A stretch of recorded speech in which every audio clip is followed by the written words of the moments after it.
Hola, un cordial saludo. Les recuerdo, mi nombre es Jason Espinal. He estado subiendo temas relacionados con la seguridad y salud en el trabajo. El día de hoy veremos algunos temas relacionados con riesgo eléctrico, con el RETIE y con algunas otras normas y especificaciones que han sido construidas para ayudarnos en todo lo concerniente.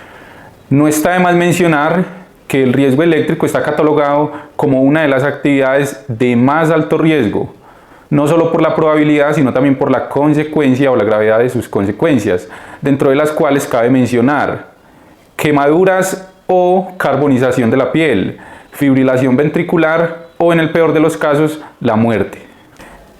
Datos a tener en cuenta: solo en Colombia, entre el año 2016 y el año 2021, ocurrieron 1.361 muertes aproximadamente por electrocución, de las cuales el 85,8% son hombres, el 7,8% son mujeres y el 6,5% son niños.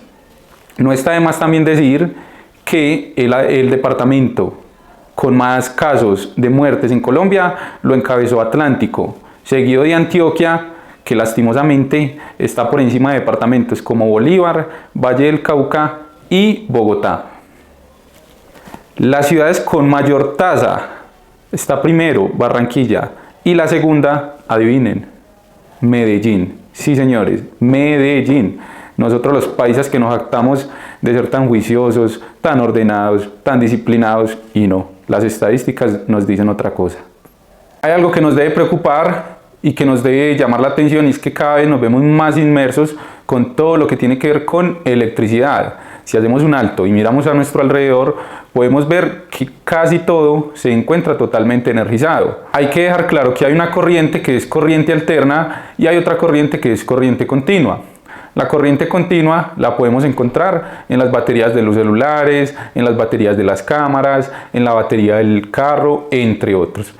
Y la corriente alterna la podemos encontrar en nuestros hogares, en nuestras empresas, en los tomacorrientes, cuando hacemos conexión de nuestra lavadora, cuando hacemos conexión de nuestro televisor, de nuestra nevera, entre otros. El contenido del día de hoy tiene algo diferencial, tiene algo muy importante que muy seguramente lo vamos a saber aprovechar. Es una fórmula que nos permitirá establecer la cantidad de amperios o de corriente que pasa por nuestro cuerpo. Hoy también podremos saber cuál es la trayectoria de la energía y podremos saber cuál es la impedancia o la resistencia que algunas partes de nuestro cuerpo pueden tener contra la energía. El día de hoy tocaremos un término muy importante del que pocas veces se habla. Hablamos de la impedancia, o en otras palabras, la resistencia o la oposición que le hace un elemento o el cuerpo o una parte del cuerpo a la corriente. Hay partes del cuerpo que tienen mucho más impedancia, o sea, resistencia, que otras partes. En la zona torácica lo normal es que haya menos resistencia. Entonces, cuando otorgamos un elemento de protección personal, lo que estamos haciendo es aumentar la impedancia. Cuando usamos ese casco dieléctrico, esos guantes dieléctricos, ese calzado dieléctrico, lo que hacemos es aumentar la impedancia o la resistencia en esas zonas que se está ubicando el elemento de protección personal. Sin embargo, y acá digo sin embargo, lastimosamente nos estamos olvidando de las zonas que quedan desprotegidas porque no tenemos un atuendo especializado dieléctrico que ayude también a ganar impedancia a esas zonas que no están protegidas. Entonces, ¿a qué voy con esto? Si una de las zonas que está desprotegida, que en ese momento tiene una baja impedancia, o sea, una baja resistencia, llega a hacer contacto con esa línea directa, con esa fuente directa o indirecta, lo más probable es que la corriente o la intensidad de igual forma va a ingresar al cuerpo. ¿Por qué? Porque, vuelvo y le explico, valga la redundancia, las únicas zonas que estamos protegiendo son manos, cabeza y pies. Entonces, si hacemos contacto con los pies, con las manos o con la cabeza, muy seguramente vamos a tener esa impedancia que va a impedir o va a evitar que la corriente ingrese a mi cuerpo. Pero si hago contacto con una de las zonas desprotegidas, lo más probable es que vamos a terminar energizados. Cabe mencionar dos conceptos claves: electrización y electrocución. Electrización habla del paso de la corriente, pero donde no hay una muerte de una persona o donde los daños son reversibles. Electrocución es aquel accidente, es aquel contacto eléctrico donde la persona fallece de forma inminente o instantánea o de forma posterior. ¿Por qué son importantes estos términos? Lastimosamente, nosotros desde la parte de seguridad o desde la parte de ingeniería en ocasiones no tenemos en cuenta este tipo de conceptos y es muy normal que dentro del lenguaje, dentro del argot, utilicemos palabras como electrocución para mencionar cualquier evento que tenga que ver con electricidad, sea grave o no grave, sea mortal o no mortal. Bueno, y sin más rodeos, vamos a mirar el día de hoy ley de Ohm, unidades de medida, cómo hallar intensidad, para qué nos sirve, cuáles son las gráficas que vamos a utilizar, qué es la impedancia, cuál es la trayectoria de la energía y las unidades de frecuencia, entre otros. Así que continuando con las diapositivas, tenemos efectos de la corriente sobre los seres humanos. La información en gran parte fue extraída de la norma técnica colombiana, NTC 4120, y hay otra parte que fue extraída del RETIE del año 2013. Introducción. Esta norma tiene como fin proporcionar orientación básica sobre los efectos que tienen las corrientes de choque sobre los seres humanos. Recordemos siempre, efectos. Los datos presentados aquí están basados principalmente en experimentos con animales, al igual que en información disponible a partir de observaciones clínicas. Aquí hago un paréntesis. La mayoría de las pruebas fueron realizadas en animales y en personas que ya habían fallecido. De allí se logró extraer gran parte de la información sobre los límites de impedancia o los valores de resistencia que tiene un cuerpo humano o que puede llegar a tener un animal. Este método se aplica específicamente a los límites de la fibrilación ventricular, ya que es la causa principal de fallecimiento por corriente eléctrica o por choque eléctrico. Más adelante nos vamos a encontrar con varias gráficas y la mayoría están basadas, como nos expresa aquí el comentario, en la fibrilación ventricular, ya que según estadísticas, según indicadores, según los monitoreos que han logrado realizar, en realidad la principal causa de fallecimiento por corriente eléctrica es la fibrilación ventricular, que no es otra cosa que una arritmia o que al paso de la corriente el corazón descoordine y funcione a un ritmo que no es el adecuado, lo que ocasiona que no llegue la suficiente sangre a ciertos órganos y haya una descompensación, un desequilibrio en el cuerpo que posteriormente puede llevar, en el peor de los casos, a la muerte. Conversión de unidades. Dentro de riesgo eléctrico tenemos muchas unidades de medida.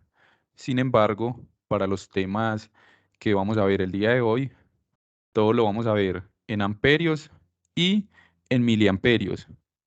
Y acá nuevamente hago un paréntesis, porque ustedes se van a dar cuenta más adelante que la mayoría de los efectos, por no decir que todos, son medidos en miliamperios. Entonces, por eso me pareció importante traerles esta tabla, enseñarles esta tabla e indicarles que si no sabemos cómo hallar miliamperios, que se refiere a la intensidad de la corriente, no vamos a poder conocer cuáles son los efectos de la corriente eléctrica en nuestro cuerpo. Entonces, yendo al meollo del asunto, tenemos una tabla muy práctica donde podemos ver cómo podemos convertir amperios a miliamperios o miliamperios a amperios. Si nos dan amperios y necesitamos miliamperios, lo único que debemos hacer es multiplicar por 1000. Y si nos dan miliamperios y necesitamos hacer la conversión a amperios, vamos a dividir por 1000. Y en la casilla donde vemos los ejemplos, digamos que podemos ver con más claridad el ejemplo que les acabo de expresar. Lo mismo va a hacer con kilovoltios a voltios, voltios a kilovoltios, kiloohmios a ohmios y ohmios a kiloohmios. Por favor, tener muy presente eso. Entonces, en unidades de electricidad tenemos intensidad de corriente, que se simboliza con la letra I. Las unidades más usadas son amperios, que se abrevia con la letra A, y miliamperios, que se abrevian con las letras MA. Luego tenemos tensión, se simboliza con la letra V. Las unidades son voltios, que se abrevia con la letra V, y kilovoltios, que se abrevia con las letras KV. Después tenemos resistencia, que se simboliza con la letra R o con el signo ohmios. Las unidades son ohmios, valga la redundancia, que se abrevia con el símbolo ohmios, y kiloohmios, que se abrevia k-ohmios. Duración, o en la mayoría de casos lo vamos a ver en segundos y en milisegundos. Trayecto de la corriente se simboliza con la letra F, más adelante lo vamos a ver, y no tiene una unidad, un símbolo. O bueno, sí tiene un símbolo, que es la letra F. Cuando veamos la letra F, sobreentendemos que se está hablando del trayecto de la corriente. Puede ser pecho-brazo, puede ser mano izquierda, pie derecho, mano izquierda, pie izquierdo, mano izquierda, mano derecha, entre otros. Ley de Ohm, importantísimo conocer cómo funciona la ley de Ohm. En las figuras tenemos un ejemplo de lo que hace el voltaje, de lo que hace el amperaje y de lo que hace la resistencia. Es una figura muy útil, muy práctica y muy explícita. Nos permite entender con mucha claridad cómo funciona la electricidad dentro de un cable, ¿cierto? A la derecha encontramos que para hallar intensidad debemos tener voltaje sobre resistencia. Con esta fórmula, por favor, y acá voy a ser redundante, para hallar intensidad es igual a voltios sobre resistencia. Acá vamos a ver un ejemplo un poco más detallado. Entonces, primer comentario sobre este ejemplo. Siempre se utilizarán voltios. Quiere decir que si nos dan valores en kilovoltios, aquí debemos volver a la tabla anterior. Si nos los dan en kilovoltios, hay que llevarlo a voltios. Quiere decir que si nos dan valores en kilovoltios, los convertiremos a voltios antes de hallar intensidad.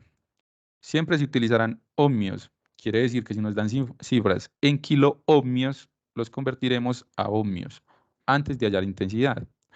El resultado, después de realizar la fórmula, será en amperios.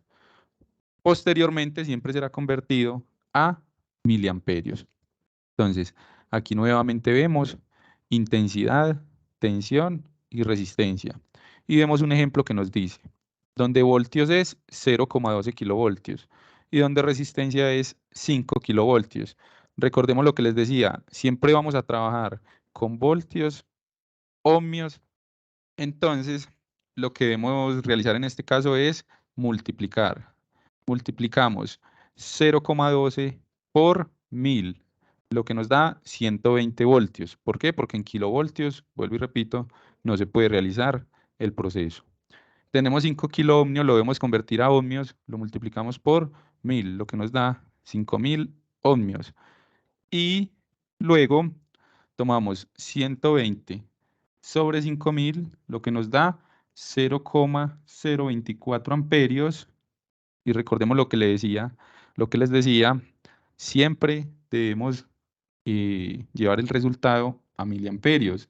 Entonces, para llevarlo a miliamperios, debemos coger ese 0,024 y multiplicarlo por 1000, lo que me da 24 miliamperios. Este resultado es el que muy seguramente vamos a asociar en todo momento con las gráficas o con los cuadros donde ya hay unas descripciones sobre los efectos de los miliamperios en nuestro cuerpo. Porcentaje de agua en el cuerpo humano, 75% aproximadamente. Este resultado se puede decir que es un aproximado o que no es una cifra real o que no es una cifra 100% verdadero. Hay estudios que afirman que no es del 75, sino del 77, otros del 73 y otros del 80%. Esto también va a variar según el tipo de persona, si es delgada, si sufre de obesidad, eh, entre otros. También podemos ver el porcentaje de agua en cada uno de los órganos, donde dice que el cerebro tiene el 73, la sangre el 79, los huesos el 31, los músculos el 79, entre otros. Debido al porcentaje del agua en el cuerpo y a las sales del cuerpo, es que podemos decir que el cuerpo humano es conductor de energía.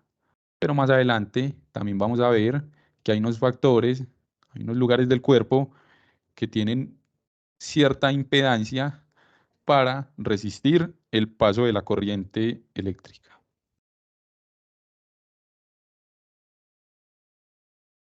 Efectos de la corriente. Entonces, tenemos algunos diagnósticos, como puede ser tetanización, asfixia, fibrilación ventricular, que es una de las causas más graves, y quemaduras. Entonces, por ejemplo, vemos que para que haya una tetanización, que es una contracción muscular, quiere decir que los músculos de las manos se quedan paralizados y que por más que su cerebro, su mente le envíe el mensaje a la mano de que suelte ese objeto, de que se libere, como existe la tetanización, esto no va a ser posible. De cierta forma, el músculo va a quedar engarrotado, una forma coloquial de decirlo. Dice que ocurre a los 10 miliamperios o por encima de los 10 miliamperios. La asfixia se produce dentro de los 25 y 30 miliamperios. La fibrilación ventricular dice que está en las intensidades del orden de 100 miliamperios y es reversible si el tiempo de contacto es inferior a 0,1 segundo. Acá siempre van a jugar los miliamperios, que es la intensidad de la corriente, y los milisegundos, ni siquiera segundos, milisegundos. Con respecto a las quemaduras, aquí tenemos 4 zonas. A mano izquierda tenemos la densidad de la corriente, nuevamente en miliamperios, y en la parte de abajo podemos ver el tiempo de exposición, podemos ver el tiempo de exposición en segundos. Entonces, lo que debemos hacer es cruzar miliamperios sobre tiempo para conocer cuál es la zona de la piel afectada. En esta gráfica solo vamos a ver quemaduras por corriente. Entonces, tenemos una descripción para la zona 0, para la zona 1, zona 2 y zona 3. Siendo la zona 3 el peor efecto que nos puede ocurrir tratándose de cantidad de miliamperios a los que me expongo en ese choque eléctrico y de tiempos de exposición. Quiere decir que a 48 miliamperios y en un tiempo de 20 segundos yo ya estaría en la zona 3, lo que también indica que puede producir una carbonización de la piel.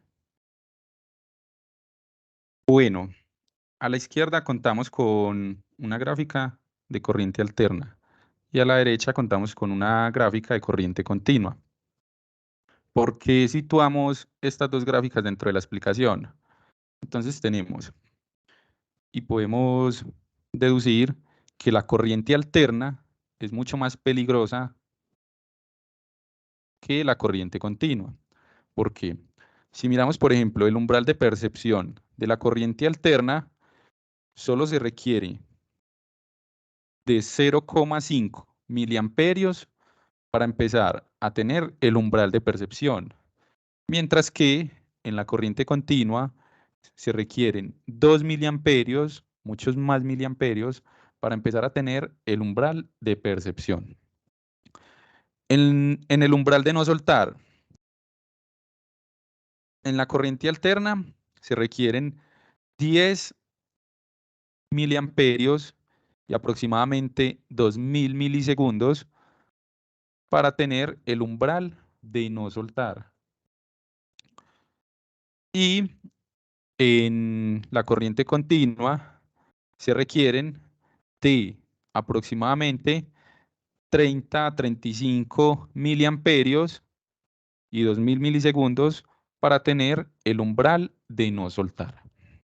En la parte inferior de la presentación podemos ver lo que quiere decir, lo que indica cada uno de las zonas. Tenemos zona 1, zona 2, zona 3 y zona 4. En la zona 1, umbral de percepción. Habitualmente no tiene ningún efecto. Puede generar cosquilleo, puede generar hormigueo, pero sin ninguna consecuencia. En la zona 2, la corriente provoca contracciones musculares. También nos dice que a partir de 25 miliamperios, los músculos y la respiración se ven afectados.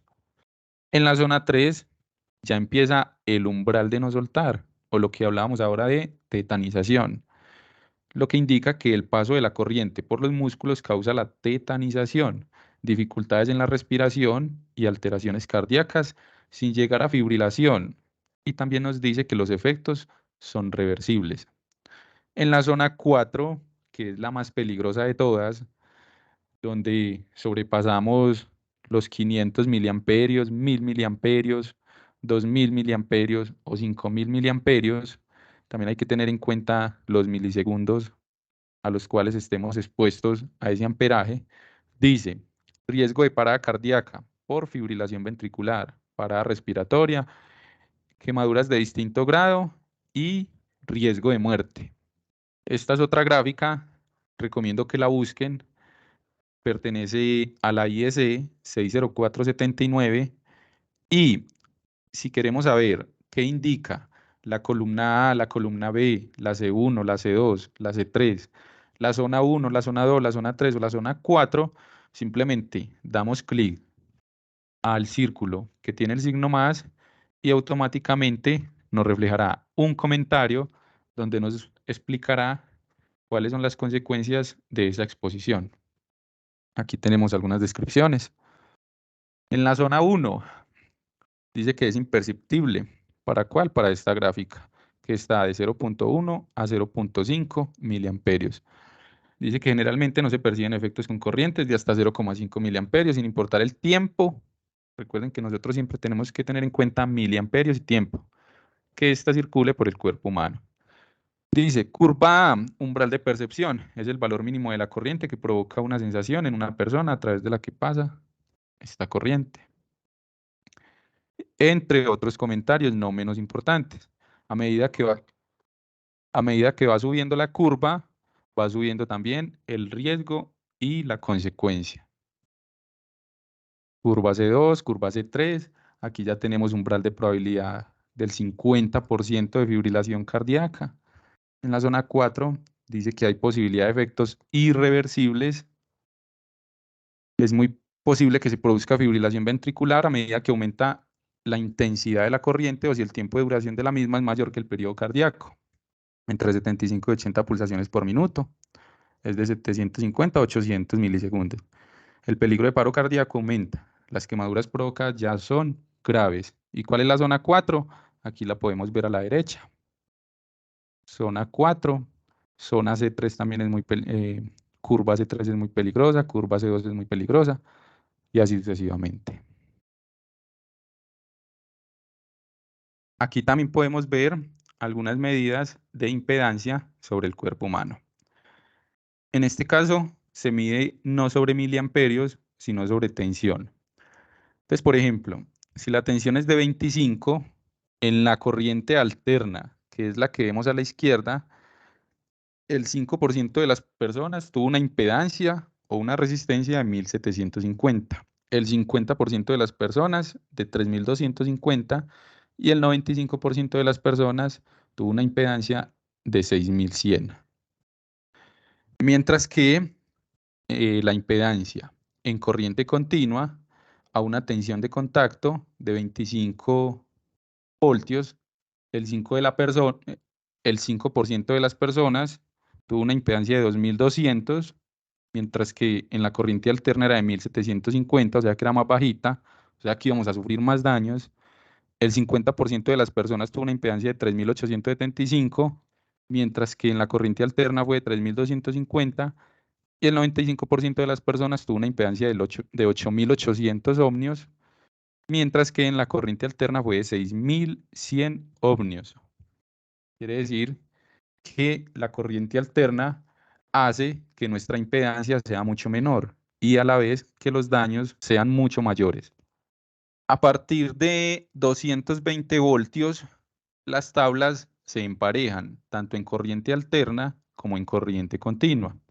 Quiere decir que la impedancia es la misma en ambos casos, a partir de 220 voltios.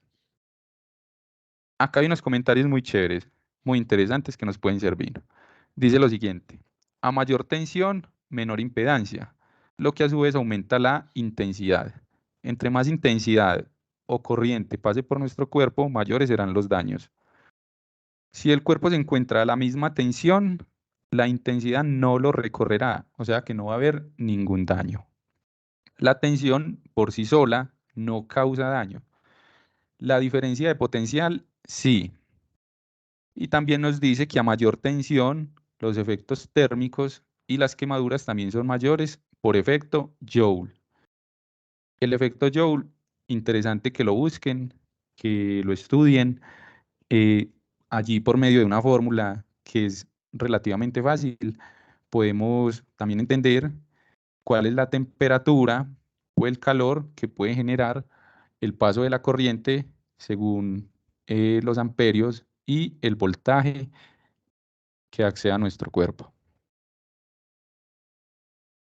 Impedancia sectorizada. Entonces, podemos ver que en ambos brazos puede ser de 460 ohmios. En la zona torácica se reduce mucho la impedancia. Quiere decir que cuando la corriente pase por esas zonas, va a generar muchos más daños. Y podemos ver cómo aumenta considerablemente en las piernas. Sube a 840 ohmios. Comentarios. La impedancia en el punto de entrada es mucho más fuerte. En el recorrido va disminuyendo y su punto de salida o el punto de salida de la corriente siempre va a buscar el lugar con menos impedancia del cuerpo. Dicen que la corriente eléctrica es como el cauce de un río, que siempre va a buscar los lugares que menos resistencia le hagan. Podemos ver impedancia en piel, en órganos, en músculos e inclusive en los huesos. La corriente siempre fluirá desde el punto de mayor potencial al de menor potencial, donde menor impedancia encuentre. Por ejemplo, si yo tengo los pies sumergidos y la corriente ingresa por la mano derecha, lo más probable es que como estoy sumergido o mis pies están sumergidos, la resistencia o la impedancia se reduzca y la energía busque salir por los pies. Por eso a veces hemos visto accidentes donde vemos los dedos de los pies o los pies reventados y se puede ver a esta causa. A mayor recorrido, menos intensidad. Si atraviesa la cabeza o el tórax, causará muchos daños. Entonces muchos pensarán, ve, pero a mayor recorrido, menos intensidad. Entonces que recorra. Sí, no. Porque en la medida de lo posible, la energía nunca debe atravesar la zona torácica. Y ya lo vimos por qué. Los valores de impedancia de este lugar son muy bajitos. y casi que no se requiere de mucho amperaje para causar algún daño. Trayectos de la corriente. ¿Recuerdan al principio que les hablaba de los trayectos de la corriente y de que se medía con la letra F? Pues aquí los tenemos.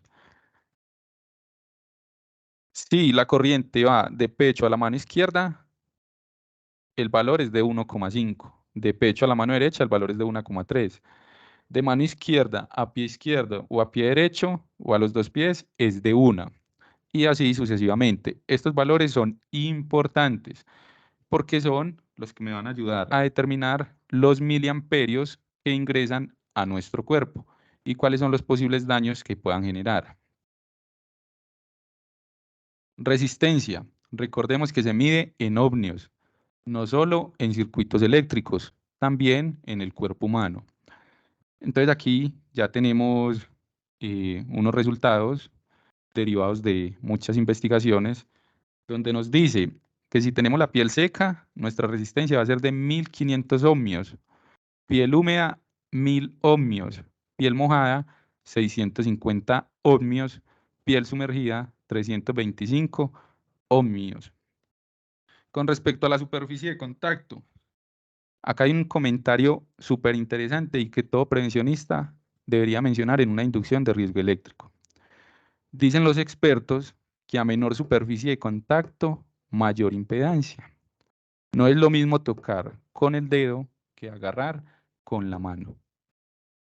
Ellos sugieren lo siguiente, y es que entre menos superficie tenga contacto con esa parte energizada, menos riesgo de tetanización o de engarrotamiento del músculo o de umbral de no soltar vamos a tener. Por último, matriz de análisis de riesgo. No la fue publicada por el RETIE, la resolución número 90708 de agosto 30 del 2013. Para medirla, solo necesitamos establecer primero el evento o el efecto. Y ahí tenemos como ejemplo, por ejemplo, quemaduras. Factor de riesgo, tenemos que puede ser arco eléctrico. Fuente, podemos ver que en el ejemplo pusieron celda de 13,8 kilovoltios. Está en kilovoltios. Y después, para establecer si el valor es muy bajo, bajo, medio, alto o muy alto, debemos mirar consecuencias y cruzamos con la frecuencia. Eso nos va a dar el valor, nos va a ayudar a determinar si es muy bajo, si es bajo, si es medio, si es alto o si es muy alto. Luego, después de esa evaluación, nos venimos a esta tabla de comentarios donde van a ver recomendaciones que nos van a ayudar a orientar sobre las medidas que debemos implementar. Y también nos dice que uno de los criterios para determinar alto riesgo dice que la situación debe ser evaluada por un profesional competente en electrotecnia y basarse en unos criterios que están expuestos dentro del RETIE. Importante indagar también sobre el RETIE. Tenemos el siguiente ejemplo. Dice así, un empleado hace contacto con una línea eléctrica de 0,21 kilovoltios. Recordemos que los valores que vamos a utilizar son amperios, voltios y ohmios. O sea que esos kilovoltios hay que transformarlos o convertirlos a voltios. Serían 0,21 por 1000 para un total de 210 voltios.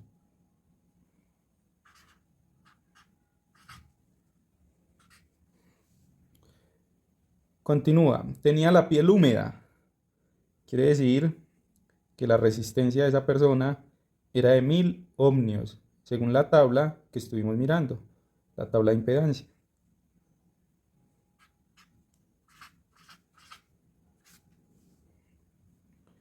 Ahora, 210 sobre 1000 nos da una intensidad de 0,21 amperios. Como yo les había dicho que siempre debíamos transformar a miliamperios, entonces nuevamente 0,21 por 1000 para un total de 210 miliamperios. Entonces, continuando, dice que aparte de la piel húmeda, la trayectoria de la corriente fue espalda a mano izquierda. Entonces, el valor es de 0,7. Entonces ya tenemos 210 por 0,7, que es la trayectoria, 210, que son los miliamperios. Eso nos da un total de 147 miliamperios. Este es el valor que vamos a revisar sobre las gráficas. Y el último comentario que nos dice es que ese empleado estuvo por 19 milisegundos.